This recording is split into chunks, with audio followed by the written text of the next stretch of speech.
All right. In Mounce chapter 11, we're dealing with pronouns. And we don't get to all the pronouns in this chapter. We are actually going to deal with basically two sets of pronouns. And then we'll get to that third set in chapter 12.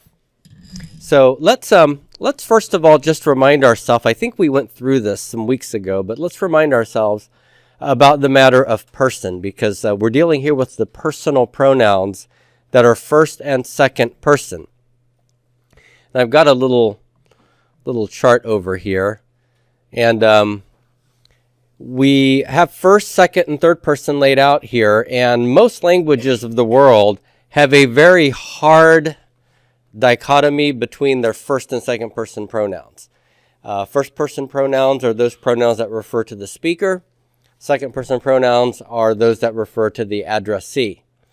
Now, in some languages, they don't have a unique set of third person pronouns. They actually borrow the demonstrative pronouns for the third person pronouns. But in English, we actually do. And so I just want to remind you from English grammar that these are our pronouns. So in first person, if it's one speaker, the speaker speaks on the speaker's behalf, it's I. And if the speaker is speaking on the speaker's behalf plus some others, then it's we. Now, these are the subject pronouns that I have, or what we might call the subjective case pronouns. If I had a direct object, though, I would use the objective case form of these pronouns, in which case the singular one would be what? What would my singular form of the pronoun I be if I were the direct object? It would be me. It'd be me. This is killing me, not this is killing I. And for we, what would the objective case pronoun be? Us. Good. We also have possessive case in our pronouns. And what would be the possessive form of I? My. And of we? Our. Okay, so be aware that we're going to use the full range of our English pronouns and their different cases in order to reflect the actual four cases of pronouns in Greek. Let me make one other point here real quickly, and that is that it is only in the pronouns of English that we really have genuine, consistent remnants of our case system. In our nouns, we don't anymore. That's fallen out. But the pronouns have retained those. They are slowly disappearing. And so there are some parts of our country where people will not use the right case at the right time. And it's beginning to sound very, very normal. So you want to just be aware of that. So anyhow, so I and we. For the addressee, we use you for the singular, and then we can use you for plural, and we have all these other stand-ins for plural to make it more explicit that we're dealing with plural form. Y'all, you guys, you ones, you uns, yous guys, and so forth. So that's the hard and fast differentiation here, and then between second and third, and basically you can see how in terms of the world's languages, this is really the most basic distinction. Third person is basically anybody besides these two. Okay? So our third person singular forms are he, she, and it. Plural, they. And any other noun that is the subject of a verb is going to be third person. All right? So if I wanted to say Moses went to the store, great. If I wanted to say Moses went to the store and use a pronoun, I don't use any of the ones up here, do I? If I'm talking about Moses, Moses is not an addressee. Moses is not the speaker. He falls into these categories, and we'll use the pronoun he for those sort of uses. Okay? Now, in Greek, we have personal pronouns, and we're focusing on first and second person. And these are a little easier than the third person pronouns because the first and second person pronouns do not distinguish gender. This is where it does mirror English. In English, If you're a woman and you want to speak about yourself as the speaker, you use I. And if you're a man, what form of I do you use? You use I as well. So we don't distinguish gender there. The same with you. There's not a female form of you, is there? So same in Greek. When we get to third person, we do distinguish, don't we? He, she, it. So for they, we don't. Greek does. So Greek will be a little bit more specific when we get to their third person pronouns on the plural side. So here on your chart, we have the forms in Greek. So let's just walk through these real quickly. We have, first of all, on the first person singular side, in our typical order of nominative, genitive, dative, accusative, ego. So ego is I when it's the subject or the predicate nominative. If I want to say, for example, someone says, you know, who is the king of this castle? I could answer with the king of the castle is I. It's nominative case. I would use ego. Although this is a situation where in English a lot of people would say what? Is me. Well, that's not proper grammar. But you sound sort of stuffy if you say it is I. Right? You sound a bit haughty. And it's dying. So I know people say let it die, but I love I. I guess I love me too. All right. Genitive. Genitive of me. Of me. So that's one of the ways we're going to translate this. Of me or my is mu. So say that with me. Mu. And we have an alternate form that has the epsilon with the soft or smooth breathing and then the circumflex there. So emu. So mu, emu. Does that look like a genitive case form to you? Yeah. Think logos, logu, right? All right. Moi is dative singular, and emoi, alternate form, to me, or in me, or with me. Remember, the dative can have a variety of semantic values. Notice here that what we have mentioned, the sort of stock dative singular case ending is an iota. And we see that. What's unusual here? That's right. Normally you're looking for your omicron to lengthen to an omega and a subscript to happen. So this doesn't do that. All right. So, but you can still see the iota here. And then finally, me and eme for the alternate form, and that's me. So, hey, isn't that nice? That looks like a proper transcription, doesn't it? All right, good. So that's the first person singular forms. Let's take a look here at the plural forms. We have hey mace. So hey mace is we, nominative. That doesn't look very plural, does it? No. So this is something you're just going to have to learn. This is a nominative plural form of we. So hey mace. Hey mace. Genitive, hey moan. Hey moan. That looks genitive plural to you?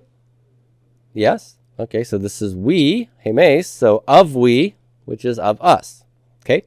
Now, you can't translate these genitive forms as possessive if the genitive is being used possessively. But just because you have a genitive form of hey mace as hey moan or of ego as mu or emu does not mean that you can just automatically translate it as possessive. For example, if I had a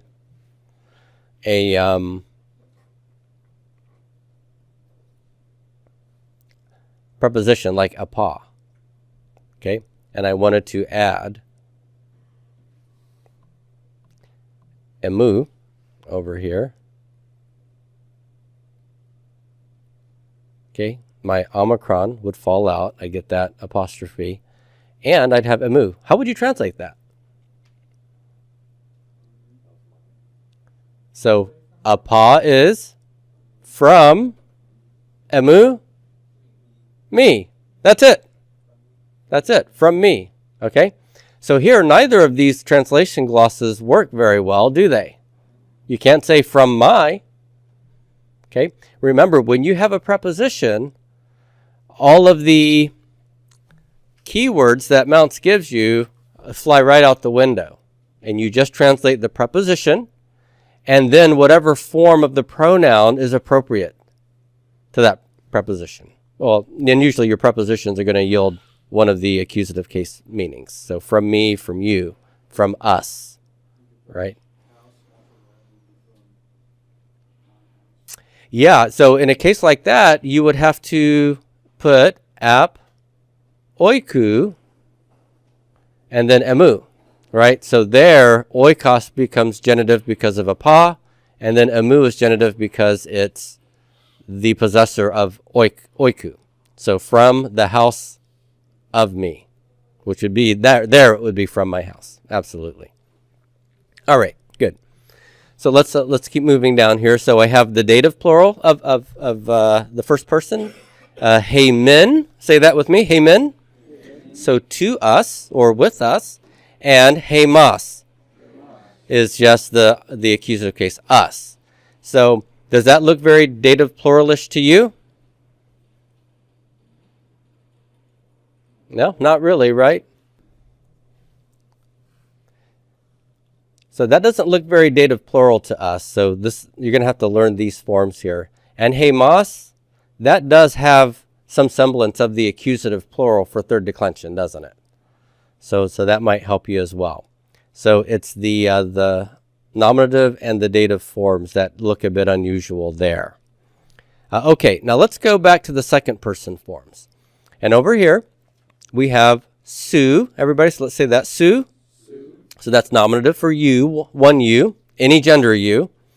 Genitive, Sue, which looks like mu, only with a sigma instead of a mu.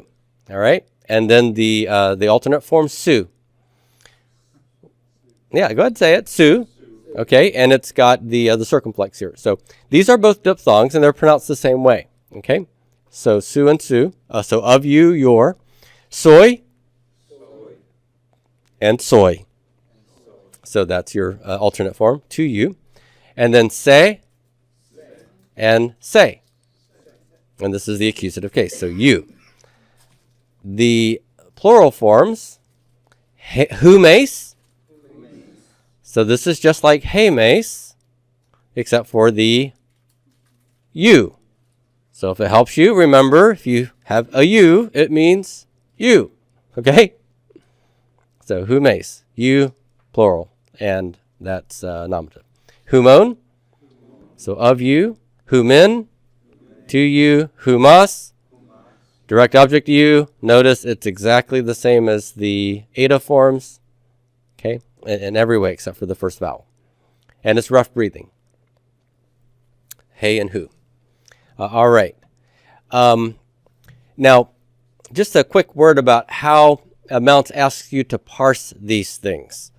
We have the form autoi, which is the third person plural form. It's nominative plural and it's masculine. Okay? So because the forms of autos, which we learn in chapter 12, do distinguish genders for third person, we'll have a slot to put that.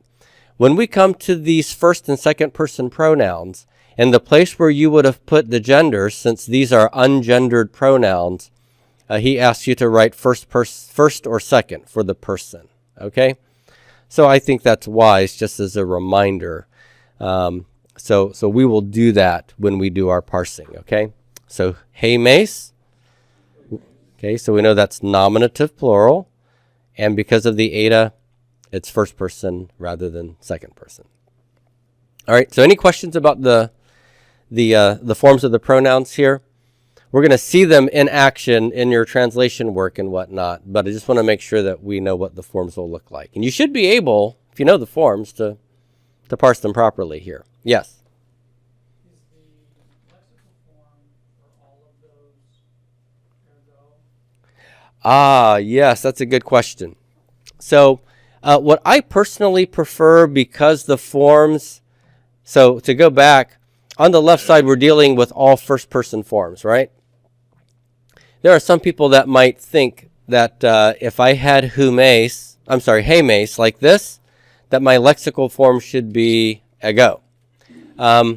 Because hey mace and ego and amu and so forth are so different from each other, I would, for the plural forms, I would make that the lexical form. Okay, so if it's in the first and second person, if it's plural, then use the plural nominative.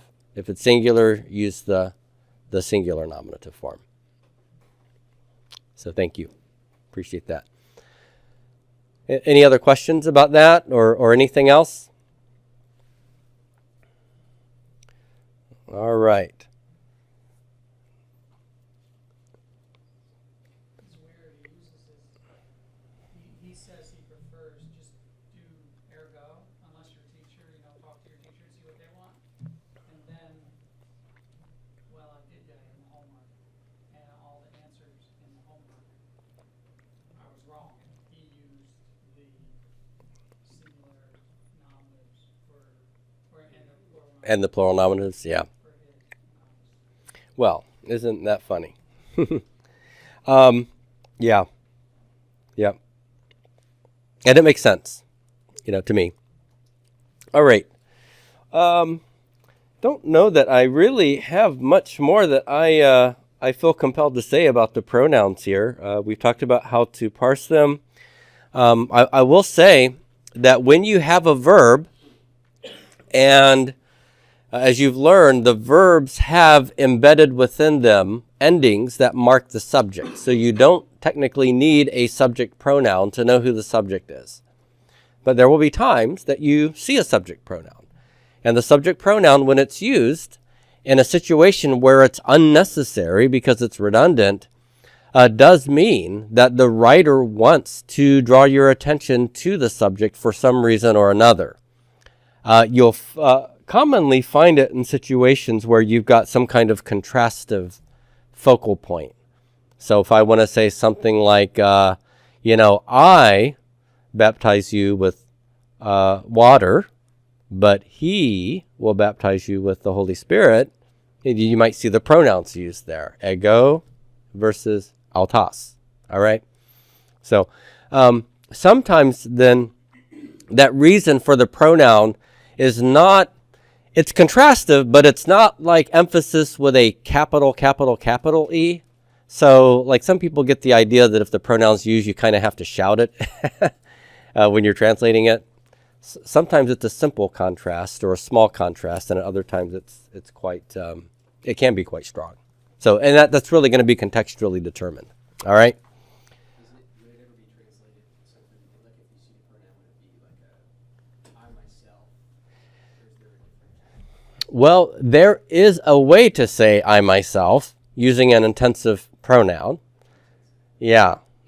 So I wouldn't say that you should go with that kind of a rendering just because there's a regular subject pronoun. I know some people sort of do that as a wooden thing at first for their students, but I wouldn't recommend it.